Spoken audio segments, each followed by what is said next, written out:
Hi everyone, I thought I'd do a little video for you. I thought that would be funner to listen to me than read a bunch of reasons of unemployed and why that is not as bad as it sounds. So as of yesterday, I am no longer working with my company.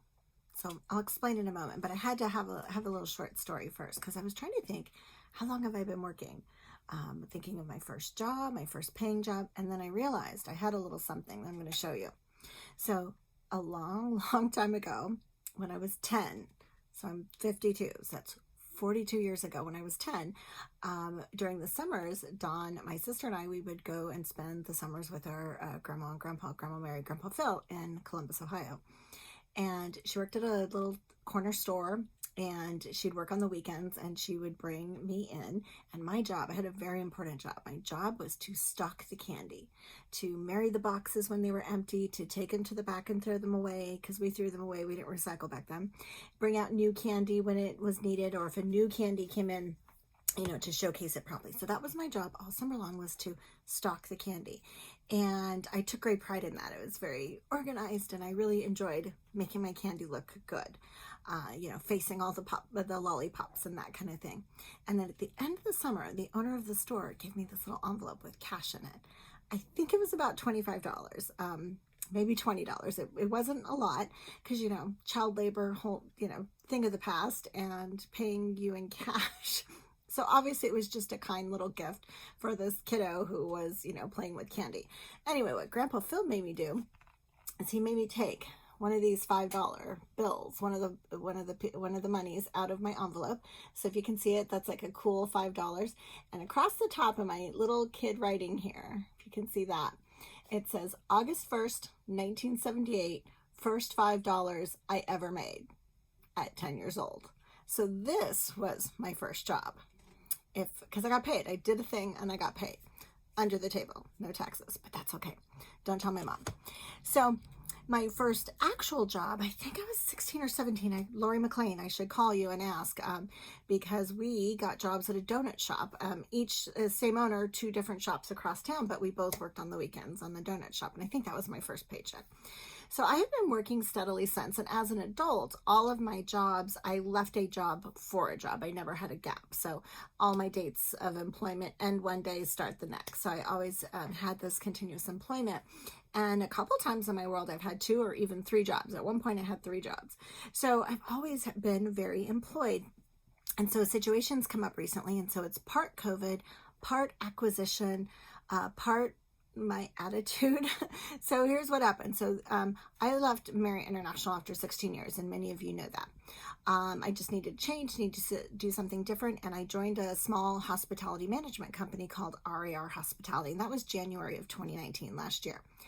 And things going well, doing lots of good things, working hard, great team, just enjoyable people. Really, I had a great 2019. It was good experiences, good projects, and it was just fun. We had a fun time, and we accomplished a lot, and it was really good. I really enjoyed it.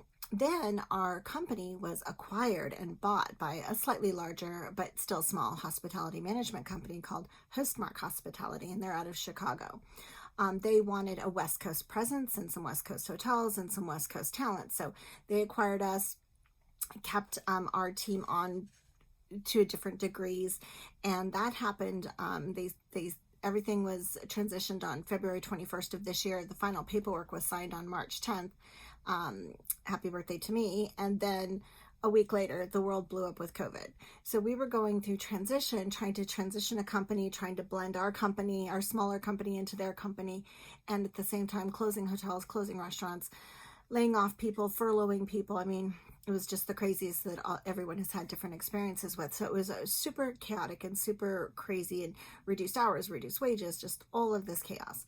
So in the past month or so, one of the things that I've been looking for from this company is, what is your structure? What do you want to do with human resources? While I had joined RAR to execute my vision of HR and was definitely having a great time doing it, with this bigger company, there was a vice president of HR, and she was not going anywhere. This is her, she has her vision of HR that she wanted executed, and it was just not the right path for me. So at the end of the day, they were going to downsize and restructure the human resources team that we had out here on our West Coast office, and that's okay. It's your company. You can do whatever you want with that. But in reviewing that job and the structure and the autonomy, or lack thereof, just all the details that there are, it just wasn't the right job for me. And I know my mind, and I know my energy and my passion and my attitude, and it just wasn't going to be a good fit. It wasn't going to make me happy. It wasn't going to be a good fit. I was not going to enjoy it. So instead of just wallowing in a job I don't like, even though the economy is crashing and there are no jobs to be had out there, I just knew I couldn't do that job. That just wasn't going to be for me. So I was informed yesterday, the 17th of, July, my last day of employment. So weird waking up. I think this next week or so, I think I'm just going to feel like I'm on vacation. And but I'm jumping into my next adventure. So this upcoming week, I'm going to disassemble my office. I'm in my home office, and really restructure it and freshen it up and make it a really good work environment for me to be productive. And then this next coming week at Comic-Con International, even though we should be at Comic-Con, we can't. So they're doing a virtual Comic-Con. And it's Dalton's birthday on Friday the 24th. So we're going to take Thursday, Friday, Saturday, Sunday, and we're going to watch Comic-Con. So they've got some live streaming that they're going to do, different programming, and we're very excited. So we're going to have a virtual Comic-Con. And then I'm jumping into it, and I've decided, because it's something I've been toying with for a very, very, very long time, like a couple years now. And I almost did it last year when I left Marriott, but the RER position opened up, and so I jumped into that instead. But HR consulting, there's a lot of companies that cannot hire HR professionals, not an entire body, but they have stuff that needs done. And I'm really networked in San Diego, especially in hospitality. That's what I've done for 30 years. So even though our industry is decimated, I think there's there's opportunities and components in some place that I can be a good fit for. So I'm going to give that a try. I'm going to do it. If by some chance a year from now it's not successful and I'm broke and all my credit cards are rung up, I'm okay with that outcome as well. So because I'm going to be excited for the journey. I kind of figure, by this point in my work life of all the many years, apparently my 42 years of working, I've always worked really, really hard for someone else. So this will be the first time that I work really, really hard for me. Let's see how that comes, and it'll be an interesting journey. Anyway, I just wanted to share that with everyone, and because I figured if I just wrote something, I get 42 phone calls and wouldn't be able to keep up with it. So I thought a little story for everyone. So that's it. Thanks for watching if you've hung it up to here, and any support or nice thoughts to send my way. And we'll see what happens in the next couple weeks. And that's it for now. But anyway, thank you. I hope everyone stays safe. It's just a tough time right now. Just a tough week. Some really significant folks have passed away this week, and that's sad. And we have a really high death toll, and so many people are sick here in San Diego. COVID is just surging. It's just ridiculous. So I just hope that everyone is finding sanity and ways to stay healthy, even if you're still more on lockdown, because a lot of places are.